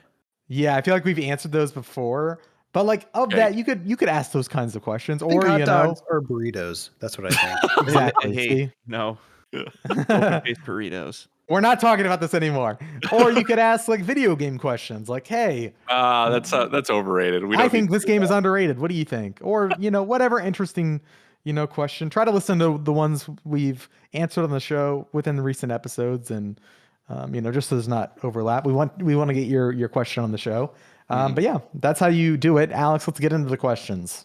Oh, like one of these questions. So Yes. actually, we're gonna do 2 games this week. We got 2 games and a question. So this will be Okay. fun. We're gonna start with we're gonna sandwich it, right? Like the hot dog that we talked about. So this one is from Classic hot dog burrito. Brady Easter from Edmond, Oklahoma. Okay. Brady says, "Big man swag. Hello, Game Informer crew. I've been a listener for years and can honestly say this is my favorite lineup so far. Thank you. The previous hosts are great. So shout out to Ben Reeves. Shout All out to everyone else. right. Interesting. I don't You're know. here for it. You're here for the compliment. So I see why you pulled this question. Yeah, the game is gone now. That was the only question there, or the only statement there. I recently wrapped up running a video game club at my place of work, and at the end of every meeting, I tried to come up with some fun games to play with everyone. So would you all like to play Halo Ship or Taylor Swift song? Oh, The game is simple. that's good. I didn't know this game was coming. That's good. Yeah. If we all Listen. say no, though, do we just move on to the next Yeah, I question? think Yeah, so. I mean, it's a good idea, but we should just move on. yeah. Thanks for nothing, Brady. Game is simple. I'll provide 2 titles. One is the name of a spaceship in Halo. The other one is the title of a Taylor Swift song. You have to pick which one is the ship. So, for example, if the options were Pillar of Autumn or Shake It Off, you would pick. Taylor Swift. Well, no. They're wait. one So I of don't each. understand. We're picking. Right, yeah, Yeah, that's You're one of each. guessing. You're guessing what the Halo ship is. Oh. Yeah. Oh, Oh, the Pillar Halo of ship is Autumn. Pillar of Then Autumn. it's Yes. Shake It Off. Yes. Yeah. Of course. Yes. Exactly. It's See, what they John. have you do at the beginning of every Halo. Yeah. It is true. Yeah. So all right. So he listed 31 options. I don't know. We'll see how long we go. So Let's do these lightning quick then. yeah. So first one, Roman Blue or False God. Which one's the Halo ship? Roman Blue. Roman Blue. I'll go Roman with Blue False is God. correct. Oh. I went with Roman Blue. Yeah, we heard it. Yeah, we heard you. Wink of an Eye or All Too Well? That's good. Wink of an eye. Wink of an Yeah. eye. Wink of an Eye is correct. Yes. All Too Well has been like all over the internet. Yeah. Oh, this one's interesting. I know it all too well. Exile or Milwaukee I'm gonna go with Milwaukee. as the Going with Halo ship? Exile. Guess I'll go with Milwaukee. Oh, the Milwaukees have it. Apparently, that's a Yeah. ship in Halo. That's where I That's- was born. I was gonna It's say on hometown the Halo repping, ship. John. Yeah. Let's see. Midsummer Night or Cruel Summer? Did she do a cover of Midsummer Cruel Night. Summer? Maybe Midsummer I Night wanna is go- Halo. Yeah, Midsummer Night is what I'm going to go with. Yeah, Midsummer Night is Halo. Apparently, Cruel Summer is a Taylor Wow. Swift song. Sure. Or maybe she did a cover. I don't know. The Bananarama classic. Yeah. Endgame or Point of No Return? Point of No Return is Halo. You're I'll killing it, do my friend. Point of no return. You know what? Yeah. Let's I don't know go if Endgame. I don't know if I'm I know just you good just at said Halo yeah, lore but or Taylor Swift lore. I'm not sure which it is. Yeah. Do Taylor Swift fans have a name? Like the Beehive is Swifties. Beyonce. Swifties. Swifties? Yeah, it's Swifties. Yeah, 100% Swifties. Do not say otherwise. We will have haters. Oh in our no. comments. Okay. The Swifters. The Swifties. Swiffers? Respect them. The Swiffer Wet Jets. I like Perfect. it. Let's see. Holy Ground or Totem Lake? Holy Ground? Holy Ground. Totem Lake. Van Aken has his Really? Wow. I think he's batting 1,000 at this point. I don't know. That if was a he's total been there, guess. but I didn't yeah. know that one. I got lucky. Yeah. Yeah. Fingers on the pulse of the Master Chief. Yeah. Let's see. Witness or Ronin? We'll only do a couple more. but Ronan. Ronan. I'm gonna guess Ronin. Witness is the name of the ship. Really? Wow. Gotta listen to that T-Swizzle song. She has a song named Ronin? Apparently, I yeah. haven't fact checked this by the I'll way. be Ronin, Ronin. So if the Swiffer Wet Jets get upset at us, I can't do anything Damn. about that. So let's do what? 2 more? Let's see. Yeah. 2 for flinching or death by 1,000 cuts. All those would be good ship names. Yeah. Yeah. Death by 2 1,000 for cuts. flinching. It's flinching. It almost has to be, right? It sounds like a weird Swift song. 2 for flinching is the Halo ship. Yeah, Oh, that's what I meant. Like it'd be a Yeah, bad, yep. it'd be a bad Taylor Swift song. Correct. Yeah. Let's do of uncommon courage or sad, beautiful, tragic. Oh, that second one sounds like a Taylor Swift. That Yeah, sounds the like second every Of Taylor Uncommon Swift. Courage. Yeah. Yeah. Yeah, it's every It's Taylor like an Swift song album. ever. Yeah. All right, last one here. State of Grace or Dawn Under Heaven. Dawn Under Heaven sounds like a Halo ship to me. Yeah. I'm Yeah. gonna go with that too. Actually, hold on. What is it? What are the 2? I don't know. State- Static's nodding a lot to it. I'm throwing State of I'm- Grace and State what? of Grace or Dawn Under Heaven. I'll say State of Grace is One Halo. sounds like a ABC show. State of Grace. State of Grace. Yeah. So y'all said State of Grace for the Halo ship? Oh no! Wait! No, Dawn Under Heaven. I have No, I did logic. Dawn Under Heaven. Oh, okay. Yeah. Gotcha. Oh shoot! Now y'all throw me off. And remember, Alex, your life is on the line. So I know. Well, I'm thinking it could be State of Grace, the Taylor Swift song, because Graceland. It could be a play on Graceland. State of Grace. I'm gonna say State of Grace is Halo. You are wrong. The other 2 gentlemen are correct. Dawn Under Heaven is the Halo ship. It's a for- cooler name, but yeah, like it was Ford almost like like- Dawn. Yeah, that's what I figured. So Brady listed a lot more, but I think that's fun. I should have Let's been keep it keeping score. going. No, we're gonna move on. We're gonna move on. Unless y'all want to keep going. Yeah. I forgot to. I should have kept score, but I didn't. I won. I think you did. Actually, Throwing down I on that. that's lost. debatable. Yeah. I lost 2. Someone check the tape on that one. Yeah. So a listener will tell us. So thank you, Brady. That was fun. We appreciate you. We have another game coming up though. So, but we're gonna sandwich a question in here. Okay. Pretty simple one. Tommy from the internet. Hello, sir. Hope the internet's treating you well. Over on Discord says, "Hi, GI crew. What's the most important game you've ever played and why?" Which I think is an interesting question. Just because we've played a lot of games, but I'm curious That's right. what and Reeves, we can start with you if you want, but what is a super important title to you, or if whoever is ready at this point? Probably the one like most important to like my life, I'd say or the so. most important game like in the history of games I took it as the most important. to me personally. That's I how think it'd be either. Probably Russian roulette. Well, you're still here. You won. Yeah. So you did win. That's good. Yeah. Well, I was trying to figure out like I kind of took it as like the most important game in the history of gaming. Then it's I don't know, probably Super Mario Pong? Brothers. You could say Pong. I just think Mario Brothers helped establish a language for gaming, and it helped revitalize the industry when the industry was at a low point. Mm-hmm. Yeah. Nintendo helped bring it back with the NES and with Super Mario Brothers, and it made a generation of gamers like me. And it's still a good game. It's still good, clean fun. Mm-hmm. Is the other thing, and it established the icon that is Mario, which also helped lift Nintendo's sales. Right? Mm-hmm.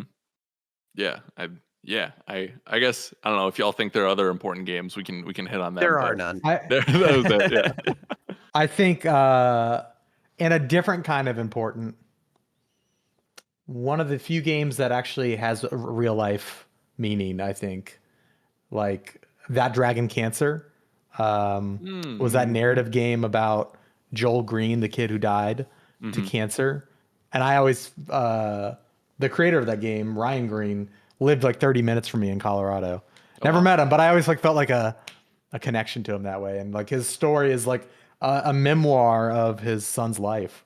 And I always felt like that was the most, it's not the, it's, I don't even want to say like, I don't want to give a critical thought on it as a game because it's not really a game. It's like a interactive, Personal like yeah, experience. interactive memoir or like Yeah. memorial. And I Mhm. always thought that that's always kind of struck me as like probably the most important game that I've played because it's like remembering a real life person. And I always like that game struck a chord with me. I don't think it's like the most important game in video games, but do you know what I'm getting at that angle? It's like, I don't know of any other game that has served that purpose. Right. As far as like a real life impact, you know, Yeah. games are great, fun, great for my mental health.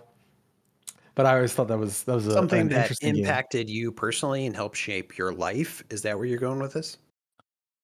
More so just like an objective, like this game is important because it memorializes a real life person and no other game has done it that I know of has specifically done that. On like that level. Yeah, the whole game is like the whole purpose is like for this person. And I don't know of another game that does that. Of course, we get like in memoriams, like, hey, this is dedicated to this person. Right. But that's the only game I know of that is literally just the story of a person in real life. And so I always thought that was an interesting. That's what came to my mind when I heard this question. I don't really care about the prompt. It just that No, that was the game that came to mind, so I said it. I think this is how everyone's taking this is interesting. It leads to a good discussion. Carson, how about you? Yeah, I'm gonna spare everybody the Earthbound talk again because I feel like every time I'm on a podcast, it's like, why is Earthbound important to John? But I think for like me personally, it's something like Mario 64.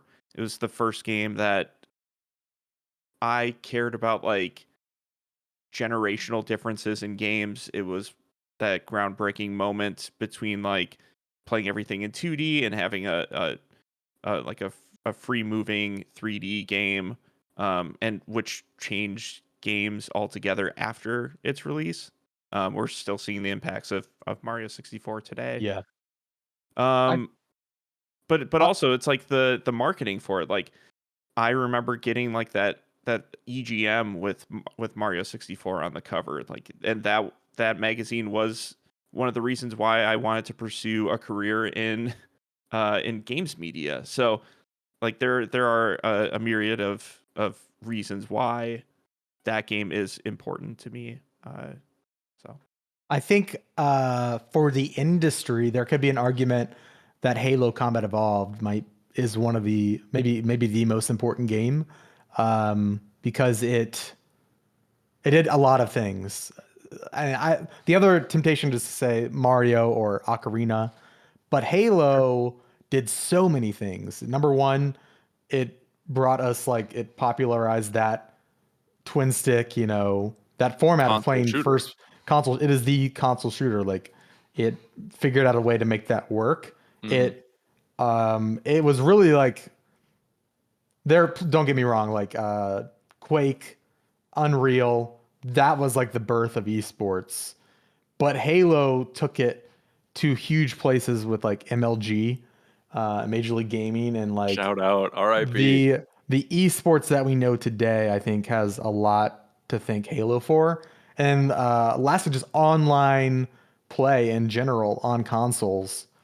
right, With Halo 2. Xbox Live gave people Yeah. like And like Halo we gave had people a again, we reason to had pay for it. Halo didn't make any of these things except for like I don't know if it I don't know. Halo didn't make these things, like there were other games that did it before it, but it was the one that like brought it to the mainstream and made it a thing. Past Well, like just LAN parties with like certain PC gamers. Yeah. It's an interesting argument because I think the industry would have got there anyway. I think that you could say Sure. it was very important to Microsoft, and would Microsoft be into gaming now if Halo didn't exist? I don't know. That's an interesting question. That's an Yeah. interesting question. I think Yeah. it was important. I'm not trying to knock you. I'm just, Oh, no, I you're think fine. if I was going to go with a first person shooter, I would have said something like Doom as one of the ones that was Sure. Yeah. or even Wolfenstein, but Doom was the one that like blew up GoldenEye. and everybody was playing. I think Doom's more important than GoldenEye Oh, though. yeah, Like yeah. GoldenEye had like some status on It's an console. evolution of Doom. Yeah, in a lot of ways. So I feel like Doom gets a lot of the credit. There was a period in the late 90s, which I don't know if you guys were playing games back then, but it felt like every time somebody was making a shooter, people were calling it a Doom clone. Like that's how popular Doom was. That's how influential Doom was. Yeah. No, I think it's good points all around. And I took this question as what was important to me. And I've talked a lot about already about like, Pokemon Yellow and how I got my start that way. But one game I'd love to call out is Batman Arkham Asylum. Because, my dad is not a gamer. He supported me when I found that this was one of my loves in this life, but he never really played a ton. But I remember one of the moments I was able to bond with him about gaming was when actually the Game Informer cover for Arkham Asylum came out. Because I feel like that was this big moment, right? Where, because he's a big comic book guy, like he and his brothers grew up reading comics and stuff like that. And Sounds like a cool guy. he is a very cool guy. Get him on the podcast. Yeah, Joe Standick, come on the show. Actually, that could be kind of fun. Like, I'm sure I could figure that out. But so we loved watching like Cartoon Network's Justice League or Batman the original or the animated series, right? Like stuff like that we could bond over. But there wasn't that connection when it came to games, and especially at that point, games were becoming a big part of my life. So when the GI cover of Arkham Asylum came out, it was like, oh, this isn't just movie tie-in nonsense here. This is like a full experience with the Batman animated series team attached to it. Like, this is like Kevin Conroy's back, Mark Hamill's back.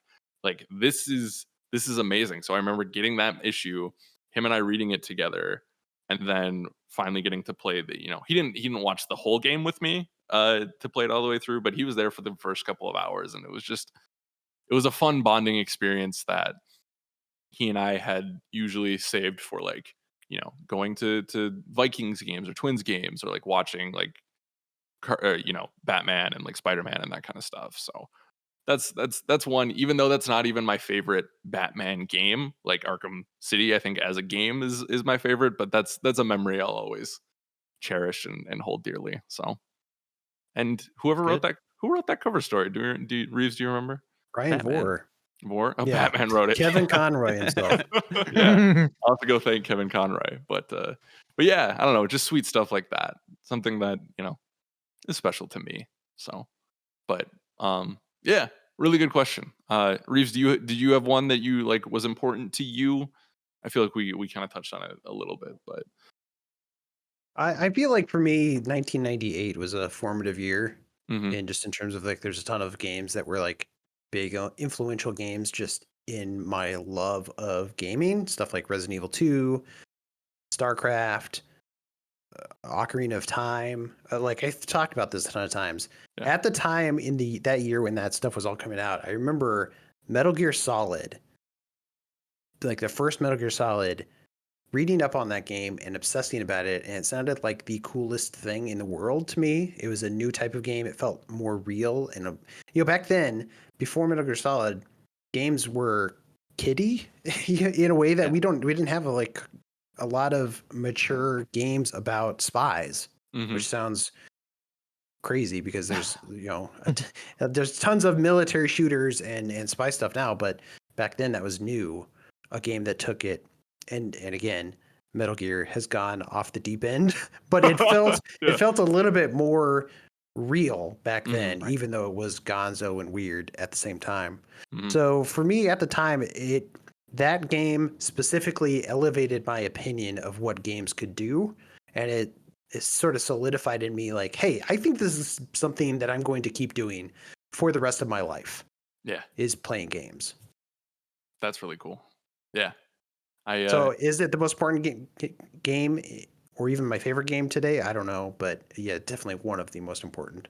Yeah, it is that is such an interesting look at the history of this industry though too, because like I feel like my entire life has been about serious spies and military shooters and stuff. So interesting look back. So Tommy. Yeah, that's who sent it in. Thank you so much for the email. That was great. Tommy. Yeah. Yeah. We got one more game, and then we're gonna get out of here. So this one Oh. is from Jonah Abraham over on Discord. And Jonah says, another game we could play. 15 years ago, whenever a blockbuster movie released, you could be sure there would be an often mediocre licensed video game tie-in accompanying it. Very true. Of course. There's some good ones, but these days, licensed tie-in games seem to be effectively dead, or at least have become mobile games. So here's a little game for you. Which of these movies had a video game console tie-in on consoles? So he's given us a list of games. So I'm gonna name the game. Y'all gonna tell me if it got a tie-in game or not. Or And then he name, also name a movie. or yeah, excuse me, the movie. I'm gonna name the movie. You're gonna tell me if the game came with it, type of thing. Cool. Got it. So and then there's also a couple of fun facts attached to this. So, Avatar, the 2009 Jimmy Cameron joint, did that have a game? Yes. Yeah. Mhm. Yes, it did. In fact, I remember James Cameron taking the stage at E3 and talking for 3 hours. So it's Oh, hard that to was forget. that was this year at the Ubisoft press Oh conference. my gosh. Yeah. Developed by Ubisoft. Apparently, according to Jonah's given some facts with these. Jonah says it has sold 2.7 million copies, and Jeffem gave it a 6.5 for Game Informer. People like Avatar. Not Jeffem, apparently. Not No. Jeff. Yeah. Let's see. Next one. Pirates of the Caribbean on Stranger Tides from 2010. No. No. I want to say yes. The no's have it. Okay. There was not one. There was a game. I remember there was a game for. You paused for a long time there. Yeah, I know, right? Yes, I let me totally read like. this. Yeah, I wanted to like triple check. I They're totally. drama. Yeah. First 3 games had movie tie-ins. Okay. But it seems Pirates of the Caribbean Online was the hot stuff at this point. Was there a Pirates of the Caribbean Online? Yeah. Was that a thing Maybe. someone played? Okay. I There think used to be an MMO for like Everything. Everything. Yeah. that's tough. I remember reviewing one of the Pirates of the Caribbean games. It was one of my early game reviews. Oh, okay. Gosh, what a wild thing to think about. I think it was the third movie. I think I had that game for PSP, and I'm sure it was trash, but I think I remember having that. And then you let's ask see. your father, like, "Do you hate me? Like, why did you buy this for What me?" did I I don't do? hate you. I'm just disappointed. And I was like, well, fair. He sees Son, my you grade. asked for this. Yeah. Next one. Harry Potter and the Deathly Hallows Part 2 from 2011. Did Lego games count? It was looped into the Lego thing, wasn't it? Yeah, it didn't I'm gonna have say its own. no. But I don't think it had a game by itself outside of that. So we're saying no. No. Consensus. No. Wrong. It did. Wow. Roundly panned as a linear shooter by critics, the PS3 version has a 43 on Metacritic. So there you go. Just what I like to see when I play Harry Potter games. It is was that a it's shooter? a wand Like shooter. a wand shooter, like a third person. Like, do you have to have like button combos? Maybe I don't know. Was it a Connect game or something? It's Let's a see. cover shooter. 2011. So maybe around that point, because Connect was around in 2011, right? Mhm, Yeah. for sure. Yeah. Yeah, I go don't- check the GI archives when Reiner had me doing Star Wars dances on streams. Before you were employed here? Oh yeah. What? I have a long history with Game Informer before I was paid to work for Game Informer. You danced on stream and you weren't Oh, even yeah. paid for it. Yep. To that Han Solo song? Yeah. That's for sure. commitment. That's commitment. All right. Let's see. We got a couple more here. The Hunger Games from 2012. I'm just gonna keep guessing no. It's gotta eventually, just for the Yeah. sake of humanity. I hope does- that doesn't happen. No. The entire battle royal genre count? Well, you are correct. No, it did not have a game, which feels weird because they point out, and John points out, maybe they could have kicked off the battle royale genre a few years later, or maybe they could have killed it right there. So maybe how we're about happy that didn't come to The fruition. movie Battle Royale. Missed opportunity. Mhm. Truly. Iron Man 3, 2013. No. Ooh, the third one. I No. reviewed one of them. I don't know if it was the first or second game. I think the third one didn't get one. You were all correct. It did not get one. I'm sure they had given up hope at that point for the It game is, tie. It is the best Iron Man movie, but Yeah. Oh, wait, what? yeah, 3? Oh, yeah. What? Yeah, 3? yeah. Like, I'm a 3 defender. I don't know if I'd go so far as to say it's the best, but I do think it's a good It's up there movie. with 1, but 2 is definitely not good. 2, we can agree on that, but I did not like 3. We can talk like about this later, but no, yeah. I mean, yeah. Which is the one with the guy on the racetrack at the Paris? That's 2. Two. That's 2.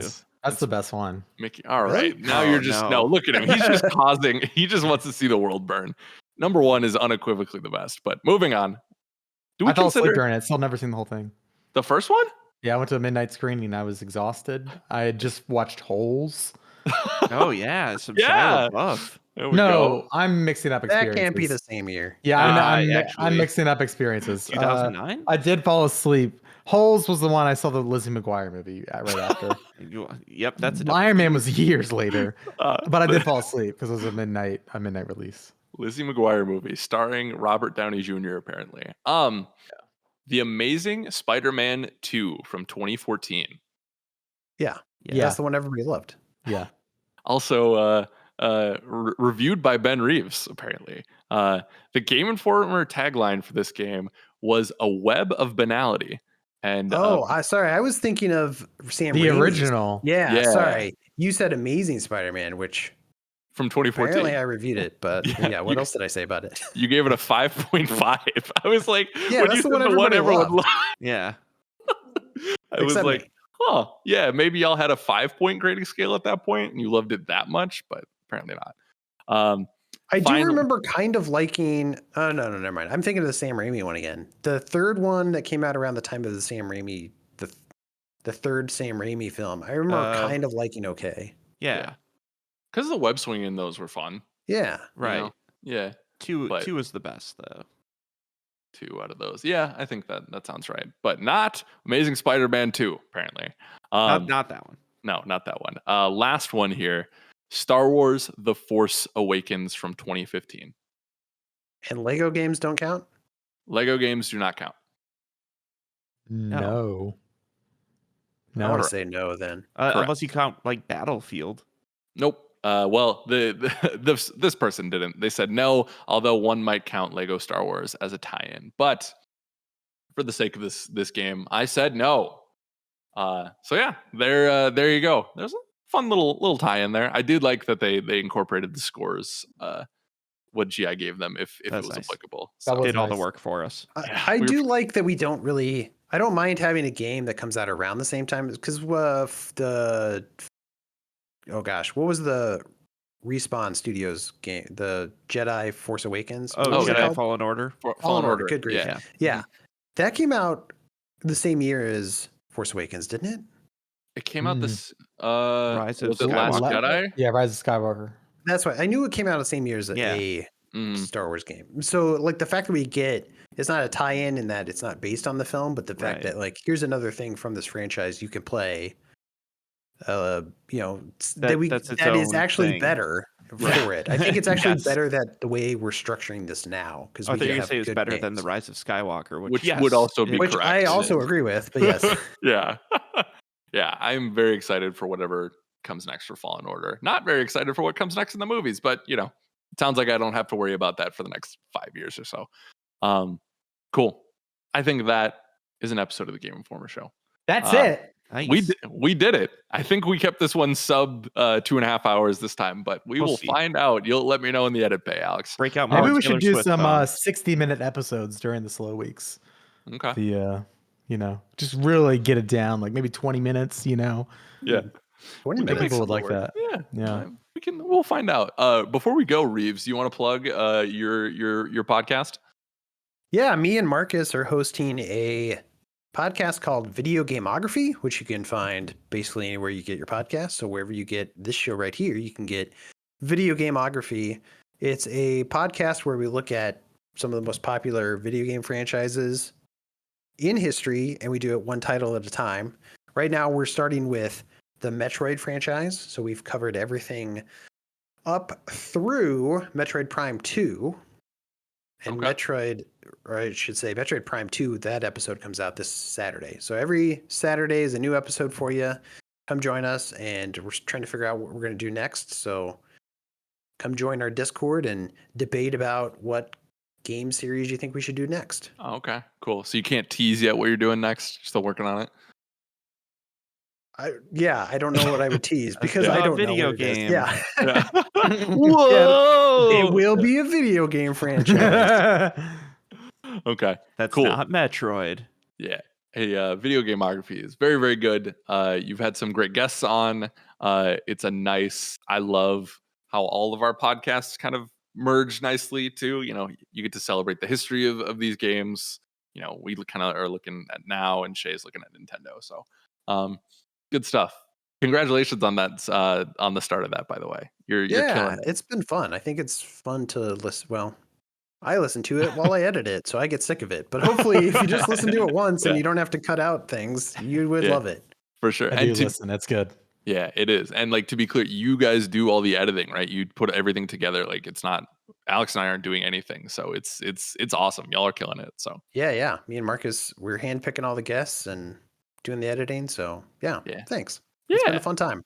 Yeah, it's been a fun listen. So thank you, gents, for joining us. Viewers, listeners, thank you so much for viewing and listening. As Mr. Reeves pointed out too, do that, like, share, and subscribe for video gameography, but also if you could for us as well, it's very helpful. A subscribe over on Apple Podcasts is very helpful. Comments, concerns, the whole thing.